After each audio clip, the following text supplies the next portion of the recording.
Hello everyone, how are you? Long time no see in the world of Project Ruby. I have been very busy. Now, disclaimer here, the time that I'm filming this video is definitely not the time that this video will come out. So I have no idea. So whatever time of the year, I hope you are doing well. This is a series of little diary blogs, notes, compiled into one video, and there'll be a couple of videos on Project Ruby, just to make sure that at least I am giving you updates on the most important bits and the most crucial bits, because I'm pretty much sure most of you are very keen to know what exactly is causing Ruby's oil burning. And obviously in the last episode of Project Ruby in October, we took the head off and we had an initial look, and there wasn't any particular obvious signs of what the cause could be, but we definitely know there was definite oil in there, and tons of carbon that needed cleaning up. I'm going to share with you in the sort of series of episodes that this is the first one. This will be an inspection and removal of everything. So hand fire, and I'll pass you over to Andrew. Back then. This is rather confusing. Part one of my diary. So, the cylinder head is inside. I've once again taken the sump off, and yeah, if you've watched that video, you'll know how to do that. Pretty easy to take it off, and it took me not too long at all. And I'm pleased to report that the half moon seal sat exactly on the piece that it was supposed to by the flywheel, hence why there was no leakages, which is a good thing, because sometimes you can get a leak. But now we've got to remove the pistons. Yeah, well, this is quite an easy task actually. You just take your time. No impact guns, no cheat guns please. We use hand tools for this job. This is precise engine work. You use hand tools and feel, okay? And I've already removed one piston, and it's number one. Well, number four, I should say. So what you have to do is you have to turn the engine so you get this big end in the downwards position, so you can get it's a 13 mil. These are stretch bolts, although I dare say I'm going to have a look to see if I can, potential if I can reuse them, but most likely I might have to go for, I'm not going for ARP. Goodness me, that would put that's full on engine building, that is, like, with the cost and everything. So I'm going to have a look to see whether it's possible for me to reuse these, but if not, I won't. I'm never going to take chances on that. But my god, have you seen the bearings? There's some light scratches here and there, but they're in really good condition. They will be replaced. And judging on the condition of the crankshaft, I think we'll get away with standard bearings. I don't think we're looking at any crankshaft regrinding. If there's any scoring, down to the machine shop, that'll be my block off for a start. But we got an F for front, so the front is that way. So you know which way it's orientate. Some people twist it round, but you can't, because these are specially machined at the top. So far, you've got a gap there for the second ring. So you've got the two rings, and then you've got the control ring down below. I can't see a break in any of these rings. So you've got staggered gaps. That's important, because if you had the piston rings orientated like that, what's going to happen? The combustion gases are just going to go straight through with the oil. What a stupid, you just don't do that. You have to stagger your gaps. You do it 180 basically, or you can kind of shift it around. But this was relatively easy to smash up. What you do is you loosen these bolts, take the cap off, then you just literally push it up by hand as much as possible. Then it will get stuck on these rings, and you literally just get a rubber mallet and a screwdriver and just try and hit the top. Just gentle. Use a rubber mallet, no hammers, okay? The hammer, you might need to get your hammer to just whack this bottom cap off, because this cap won't want to come off the crankshaft. It's been married for about 50 years, so but I've got a feeling I might want to take the pin out and a real clean. But I'm actually pleased that the remarkable, usually there's carbon trapped in these rings, but in this case there isn't. And what's more remarkable, if I get my torch, I have been putting some oil down, so I was doing a bit of a testing, but I've just had to clear it away. Oh, hello, crankshaft. Hello. The condition of the bores, I can bet there's a bit of a lip at the bottom where the ring, obviously the piston will wear in the sort of first sort of 60% of the bore going down, because that's where it travel, that's where the rings travel, that's where the wear is, and then you'll get a lip. That's when the piston doesn't really go anywhere. But I'll tell you what, this is a DIY home. This is not a machine shop. If the rest of the bores turn out to be like this, 100%, I'm doing it myself. What I will have to do is cover the crankshaft in lots of plastic bags, sheets, whatever, because I don't want swarf going on that. If swarf does go on, I'm going to have to clean it within an inch of my life. That is the one thing. If you're doing a DIY home with the crankshaft in position, you have to protect it, and if you do that, you're absolutely fine, no issues there. So yeah, let's take one out so I can show you. Hey-ho. Right, so what we have here, obviously the first one has come off this journal. These are the main bearing caps. You do not touch these, okay? We are not removing the crankshaft, so I'm not looking at these. I'll tell you what though, I'm looking at this journal, and my goodness me, I cannot tell any wear whatsoever. That is really a really good sign. I hope the others go this way. I'm going to have to remove that pickup, actually, I've just realised. But for the purposes of this, I'm going to try and get this one off. Okay, number 3, we've got the 2 bolts here, 13s. Now what we want is to move the crankshaft in the direction of making it easier for us to get this off. So I'm just gonna, that's it, I'm just bringing that a little bit further down, and it makes it easier for me to get the extension in. There we go, bring it all the way around. Great, lovely. That is now in the right position for us. So the number 4 is going up, and number 3 is right down here. Brilliant. I do apologise if the camera did stop there. I've just taken the 2 bolts out. Excuse me. I've just taken these 2 bolts out, this cap that comes off. Got 1 bolt there, 1 bolt there. Do not mix up these bolts. They go in where they came out, okay? Do not mix them up. Bit of light scoring to the bearing, and I can see some minor stuff on the journal, but it's so minor, it's not going to need regrinding, which is really good.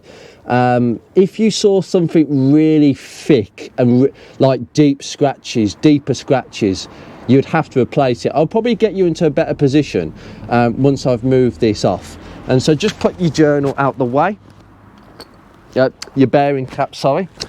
Now you move the con rod off the crank. There we go. Push it up. Great. Now you might need a hammer to knock the cap off because it's held in with pins. But overall, I had to do that off camera because sometimes the stretch bolts, they can be a bit funny. Just use a good breaker bar and you'll get it off quite easily. Right, I'm going to use a screwdriver and a rubber mallet to push this through onto the other side. So, yeah, you can watch on the other side. Do me. Right, push this up. There we go. Right, I've pushed it as far as I can. Oh, it's just come up. Yeah, okay, now we've hit the rings. Now I need to get that screwdriver and aim through that gap. Try not to stab the screwdriver at the bearing because that would be disastrous. Stab it at the bottom of the piston. There we go, out it comes. And now we can just extract carefully. Lovely. Right. come over here. As I say, F towards the front, you can't go wrong. Now, let's have a look. No clashing, just look for clashing on the side. No, I can't see any. Inspect everything, inspect the edges, everything. I can't see. Again, minor scratching to the bearing, but it's just cokey at the top, but there's actually very minor coke. Usually you get lots of coke in between the rings. Interesting. Right, and then we can just pop this cap. As I say, you've got the little pins on the side, so you can line it up quite nicely. You can't go wrong lining all that up. So anyway, I'm going to leave that there. Now I'm going to come round and have a look at this one. It's bloody oily, this job. Again, I can feel a bottom lip, but honestly, I can't see anything. I just see homing marks on both sides. No gouges, nothing. Absolutely nothing. As I say, that journal, to my eyes, looks as nice as that one. You have to look really, really closely to see any microscopic scratching. I mean, so microscopic you wouldn't be able to tell, which is fantastic. If the other two look exactly the same as these two, if this engine wears evenly, I'm so pleased. I'm not going to disturb the main bearing caps, because for me, I'm taking the advice of an engine builder here.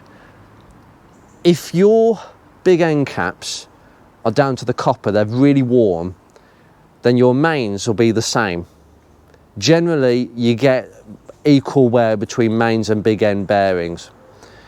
Very rarely do you not. So I'm playing on the basis that my main bearings, without removing them, are going to look like that, and that's acceptable because they're not being disturbed. I am disturbing these, but do you know what? A DIY home job, yeah, straight down. Couple of days later, well, I'm just having to dry these off before I can start cleaning them up as best as possible and just replace those shells. And the cylinder head is looking a lot cleaner. As you can see, the mess on my bench in the trays. Yep, this is the life of engine builders. Greasy, mucky hands, and a camshaft that I have to report is a bit warm. Get out, neck curtain. Yeah, it's a little bit more worn to the end of the camshaft, unfortunately. So yeah, that's typical on a CVH actually. In fact, it's more. It should be more worn at this end, but usually you can get away with it. But nah, I need a new one. That's not a problem. I'm getting new tappets. You don't put new tappets on an old camshaft. We got a few bits and pieces and everything. The camshaft sprocket was really hard to get off, but we can probably see in there. Yeah, you can see all the way through, but it looks okay. Some of the races I've got minor scoring to them, absolutely minor. Well, I say scoring, just minor. So I think we can get away with that. That's absolutely fine. Nothing deep, nothing that your fingernail can get anyway. But I have been cleaning around these valves. I have taken one valve out, and I'm not happy with the way that valve stem seal is looking. Can you see that? It's going up a little bit. It's actually out of true. That is not right. No, that is definitely not right at all. So I am going to look. I've been looking at replacing the valves anyway, but I'm going to check the valve guides. The first one, this one, is absolutely fine. In fact, I can just push it out. There we go. This is the only one I've managed to loosen. Because my valve tool has gone missing, I've had to order another one because the one I've got is absolutely rubbish. So I'll take these out the normal way. But as this valve sits in here, I'm sorry, but look at this. That is not sitting flush over. It's like the valve has gone in at an angle and chewed the stem seal. Now that could be a sign that the valve guide in there is faulty. But as this is definitely one to check, let me just put this in. The way you check it is you kind of put it in the normal length it would open, give it a wiggle side to side. No, the table's wobbling, but not. No. I can barely feel anything there. That is absolutely barely anything. So that one's good, but what about the rest? Don't know. But the reason that's gone, don't know. These might be inferior. I might have bought cheap ones, but I think you can see. Look, it's bowed at the end where my finger is. It's come out. That's not right. That is not right at all. Oh, and that washer, by the way, that it sits on, I don't need to use that, as people rightly told me, but it doesn't make a difference anyway. So I've cleaned all these bowls up, as you can see, in lots of petrol. Yes, I've been very, very busy, and the exhaust ports are getting much better. They're looking a lot better. So fingers crossed that continues. In fact, the exhaust side, or the inlet side, I should say. Yeah, it's looking okay. It's looking okay. But yeah, these pistons, there's no broken rings. They've just got crusty tops. But if you come outside, I might have found maybe a reason why there might be some burning. Okie dokie, we've had a bit of a clean up in here, as you can see. Low crankshaft. That crankshaft is absolutely fine. Those journals, I've got the most minor amount of, honestly, there's no need to regrind that back. I've just given the dipstick a bit of a paint because that was looking a bit side for itself. I might have a look at that mount in a second. I'm just painting a few things. I've just gone at the back and just cleaned all this. I may replace this universal joint going to the rack because I've got a feeling there's something going on there. But by the way, I've actually discovered that a CV boot clip that I put on this side, because one was inappropriate, it was not the right clip, has actually fallen off at some point, but the grease hasn't gone everywhere, but I've got to deal with that. But that wishbone arm is suspect down there. But anyway, that's another episode. I have been cleaning and linishing the block, just lightly light sanding, 2000 grit wet sanding, just to make sure that this is all good. Because remember, this is where we suspected the head gasket wasn't a sealing.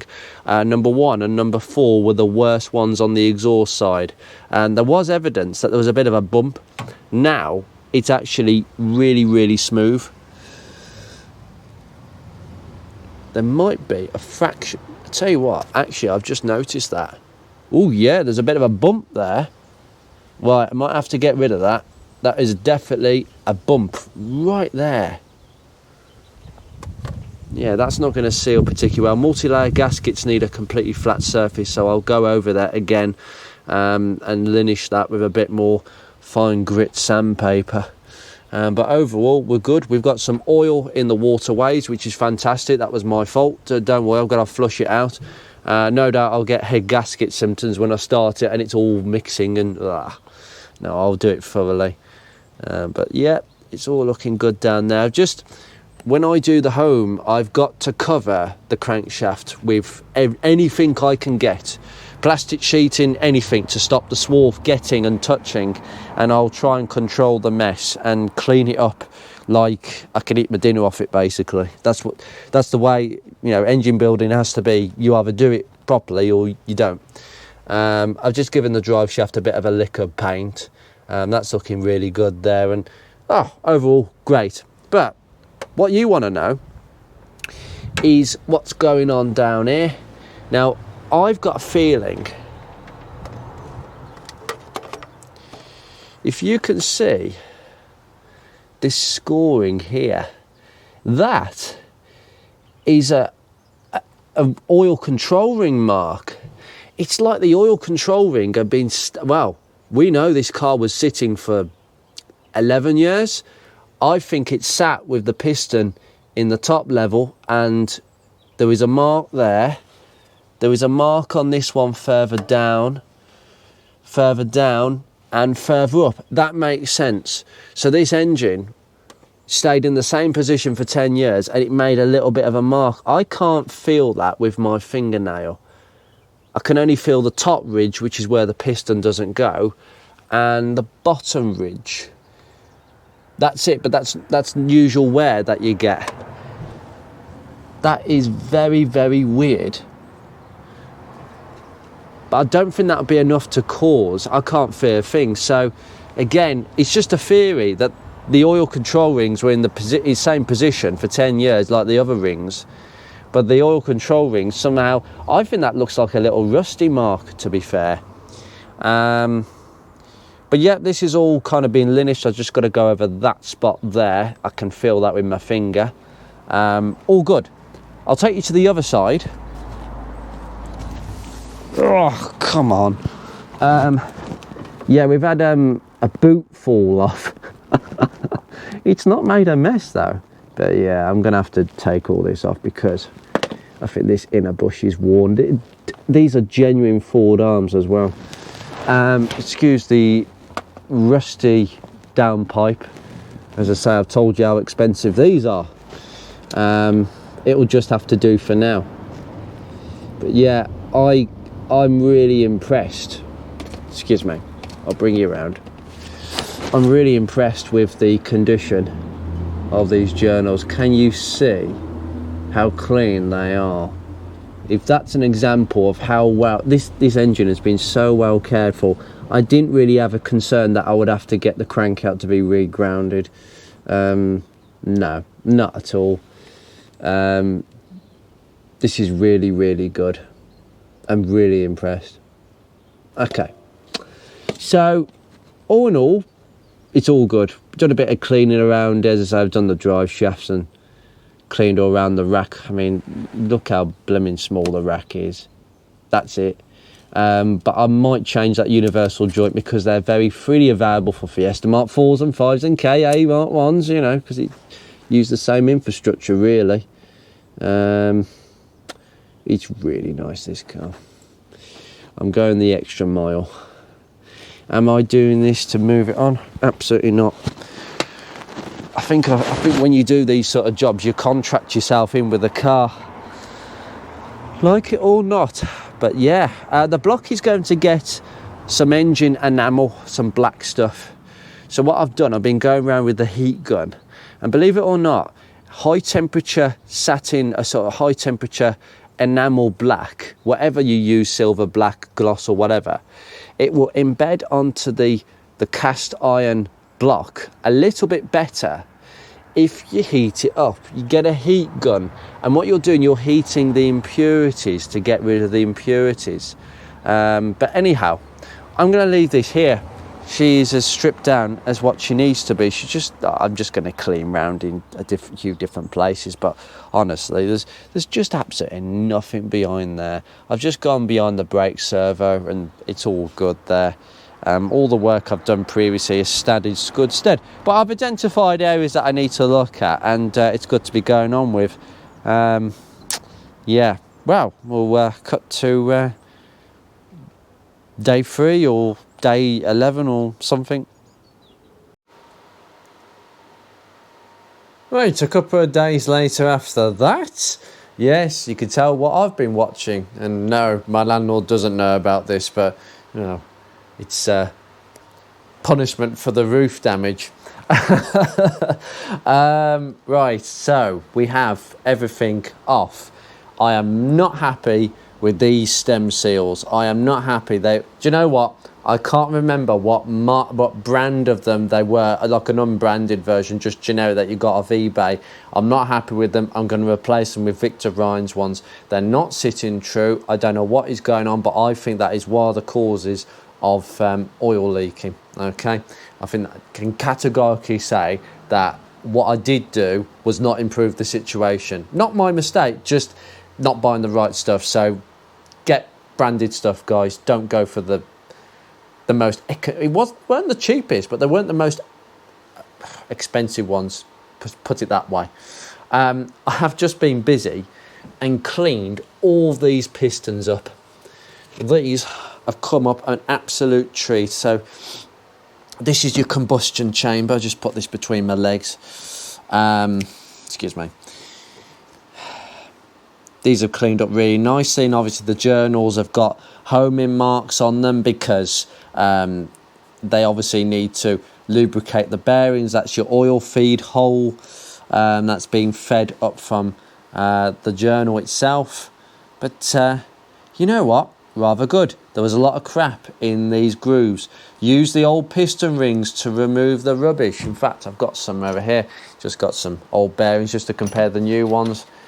Got a couple of rings over here. I don't know what rings these are. I've just mixed and matched them. But basically, that's the top one. I just got the old rings and just slotted it to try and get the carbon out. The oil control ring is just this expander, and a couple of others down there. They were quite stiff. The oil control ring that sits, so you got the first compression ring, you got the second, and then you got the thick one, which is the oil control ring. Okay, they were a bit stiff, and I've got a feeling, I do have a feeling, that is one of the reasons why oil was getting through, because the rings were a bit stiff. So 100% would oil be going through to the sump if the piston control rings are not moving around. They've got to be free. But as we can see, we've got the sort of hemi head, because it's at an angle. This is what you call the hemi head, where the valves sit at an angle, and you can see where the valves are normally hit. This was full of carbon. In fact, looking at the amount of carbon on these valves, right, I mean, the exhaust ones are the worst. I mean, look at that. There's about, I'd say, a millimetre of carbon that's sitting on top of the valve. So you imagine if there's carbon on top of this and carbon there, they'd almost be clashing. There's not much gap for compression, but effectively the valves will come in at an angle and sit like that. See that? It would just sit like that, but obviously not. Those exhaust valves are ready to go in the bin. I mean, look at the thickness of it. Honestly, I'm going to show you this picture now.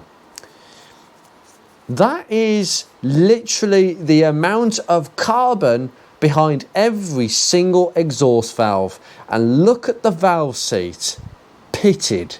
Yes, that valve seat was starting to burn because it wasn't sealing properly. Therefore, the carbon is escaping beyond the valve when it's not supposed to, hence why a bunch of it was sitting like a bunch of mud behind that valve.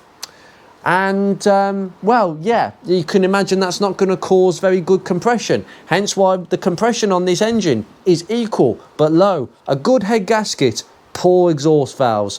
And if all it takes is one valve in any side, it could be a poor inlet, but usually it's a poor exhaust valve. And we have discovered that the reason for low compression across the engine are all the exhaust valves not sealing. Every single one of them. And we're just going to take you across here and look at the state. That seat, disgusting. Pitted, pitted, pitted, pitted. Inlet, okay. Okay, brilliant. So when I take this to the machine shop for a skim, hopefully he'll be able to recut these valve seats, these exhaust ones. Not the inlet, don't need it, just the exhaust ones. I'm on a budget, but that doesn't need to be done unless it's ridiculously, well, unless you can do me an offer, but we'll go with that. If he says it needs to be done, then I'll go with that for now. And I'll see where we go. But definitely a skim and a reseating of these valves, because these valves are not going to seat in. I mean, if I just stick that in. I have tested all these valves for play. So you put it in so much. Yeah, and just give it a wiggle. No, I'm going to check the clearance. So to check the valve guide to stem, because this is the stem, okay, it's what we call the stem. The guide, which is there, okay, that is the valve guide. They can be pushed out. They are bronze. They are soft, and you can replace them willy-nilly. But I won't replace them unless I feel the clearance is too much. And there is a clearance in the manual. You measure this, then you measure the diameter of that, and that's where you get the clearance.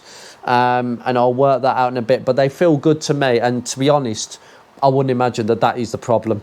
Absolutely not. So, yeah, I'm going to get behind there and clean the rest of these. I mean, I've been cleaning down these inlet ports. These are pretty clean. Bit of carbon at the bottom there, but I'll clean it all the way around, and I'll clean all of this. I'm pretty happy with how it's all sitting. It's all been stripped down, and it is literally ready to go to the machine shop in a few days. But goodness me, what a mess. So I'm not even bothering. New valves, not even bothering to refurbish the old ones. The inlet ones are fine. What you need to look out for is, you see that silver going across? That's the seat. That's really, really good. But on the exhaust ones, no, we've just got black pitted mess. So they're not sealing. And that will lead to a burnt valve. These valves would have burnt out eventually. And the valve seat would have eroded, burnt off as well. That's disaster. You'll need new valve seats. It's not irrecorrectable, just very expensive. So yeah, I'm going to end this episode here, so we can see what goes on. Good pistons. In fact, I honestly think, apart from the control rings being a bit stiff, the problem with this engine does not lie down below. It is all this, the cylinder head. It's just not good. And I tell you what, considering the way that this car worked going to Kent and the way it drove, I'm telling you, this engine drove really, really well. It pulled like a dream. Jesus, this is going to be like a Ferrari once I'm done. I can't wait. To the next update. Take care, guys.